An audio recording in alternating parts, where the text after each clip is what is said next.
எங்கள் ஸ்ட்ரீட்டில் பார்த்திங்கன்னா லாஸ்ட் இயர் வந்து ஜல்லி கொட்டியிருந்தாங்க. அது வந்து அந்த மழையில் அடிச்சிட்டு போயிட்டு அப்புறம் ரோடே வந்து ரொம்ப புழுதி மண்ணாக இருந்தது. வீடு ரொம்ப டஸ்ட்டாக ஆரம்பிச்சிடுச்சு.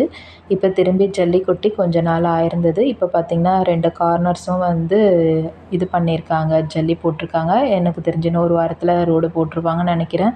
ரோடு போட்டுட்டாங்கன்னா கொஞ்சம் டஸ்ட்டெல்லாம் இல்லாமல் இருக்கும், நல்லாவும் இருக்கும் வீடு டஸ்ட் இல்லாமல். இன்றைக்கி செவ்வாய்க்கிழமன்றதால கோவிலுக்கு போகிற வேலை இருக்கிறதால நானும் புகழும் ட்ரெஸ் சேஞ்ச் பண்ணல. மொத்தமாக குளிச்சுட்டு கோவிலுக்கு கிளம்பலான்னு சொல்லிட்டு முதல் டீயை போட்டு குடிச்சிட்டோம். டீயை குடித்தா தான் அடுத்த வேலை நகருமே. புகழும் யூனிஃபார்ம் இன்றைக்கி மாற்றவேல. வந்த உடனே அவனுக்கும் பாலை கொடுத்துட்டேன். அவனையும் குளிப்பாட்டிட்டு கூட்டிகிட்டு போயிடலான்ட்டு. ஈவினிங்கில் ரொம்ப வெயில் அதிகமாக இருக்கிறதால டூ வீலரில் வந்தால் ரொம்ப உடம்பு உஷ்ணமாக இருக்குது குழந்தைங்களுக்கு. ஈவினிங்லேயும் ஒரு வாட்டி குளிப்பாட்டி விட்டுட்டா அவங்களுக்குமே ரெஃப்ரெஷிங்காக இருக்கும். கோவிலுக்கு பூ கட்டி எடுத்துகிட்டு போகலான்னு சொல்லிட்டு மாடிக்கு ஏறி வந்திருந்தேன். ரொம்ப நாள் ஆகிடுச்சு பூ பறித்து.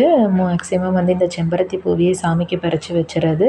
லாஸ்ட்டு வாரமே பறிக்கலான் இருந்தேன், வந்து மேலே ஏறலை. இந்த வாரம் நல்லா பறித்து சாமிக்கு எடுத்துகிட்டு போகலான்னு சொல்லிட்டு மேலே போயிருந்தேன். மேலே போனாலே புகழும் கூட வந்து ஜாலியாக விளையாடிட்டு இருப்பார் மாடியில் கொஞ்ச நேரம். ஜல்லி போடுறவங்க வந்து அவங்க பாண்டெல்லாம் கொஞ்சம் வச்சுக்க சொல்லி கொடுத்துருந்தாங்க. எங்கள் மாமியார் அதை எடுத்துகிட்டு வந்து உள்ளே வச்சுருந்தாங்க. அதுக்கு ஒரு சண்டை ஆகிடுச்சு வீட்டில் வேறு.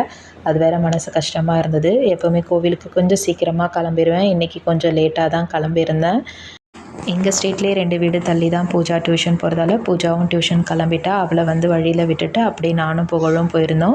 ரோடு போட்ட பிறகு ரோடு நல்லா நீட்டாக இருக்கும்னு நினைக்கிறேன். எப்படா போடுவாங்கன்னு ஆசையாக இருக்குது. ஈவினிங்லேயும் மார்னிங்லேயும் வாசல் பெருக்கி கோலம் போட்டால் கொஞ்சம் வாசல் பார்க்க அழகாக இருக்கும். இன்றைக்கி பார்த்திங்கன்னா 6 மணிக்கு மேலே கிளம்புனதால ரொம்ப இருட்டாயிடுச்சு. அங்கேயே நான் வந்து எப்போவுமே புது அகல் வாங்கி விளக்கு போடுறது நல்லாயிருக்கு. பழைய அகல்லாம் இப்போ விளக்கு போடுறதில்ல. கோவிலில் வந்து கூட்டம் ரொம்ப அதிகமாகிடுச்சு. ஒரு 5 o'clock போயிருந்தேன்னா கூட்டம் அந்தளவுக்கு இருக்காது. இன்றைக்கி வந்து நாங்கள் 6 மணிக்கு மேலே போனதால் கூட்டம் ரொம்பவே அதிகமாக இருந்தது.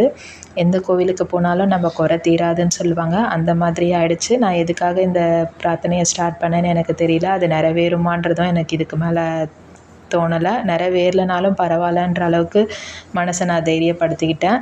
நம்மளது இதோட முடிஞ்சிருச்சு. அட்லீஸ்ட் நம்ம பசங்களோட எதிர்காலமாவது நல்லா இருக்கட்டும்ன்ட்டு நான் அதை கண்டினியூ பண்ணணும்னு நினைக்கிறேன். போகிறதுக்கு முன்னாடி பார்த்திங்கன்னா அரிசியும் உளுந்தும் ஊற வச்சுட்டு போயிருந்தேன். நைட்டு மாவு அரைச்சிக்கிட்டே வந்து அப்படியே டிஃபன் பண்ணிவிடுவேன். திருப்பி வந்து என்னோடய ஒர்க்கை ஸ்டார்ட் பண்ணியிருக்கேன். ஒரு ஸ்லீவ் கம்ப்ளீட் பண்ணிவிட்டு ஃப்ரண்ட் நெக்கும் கம்ப்ளீட் பண்ணிவிட்டேன்.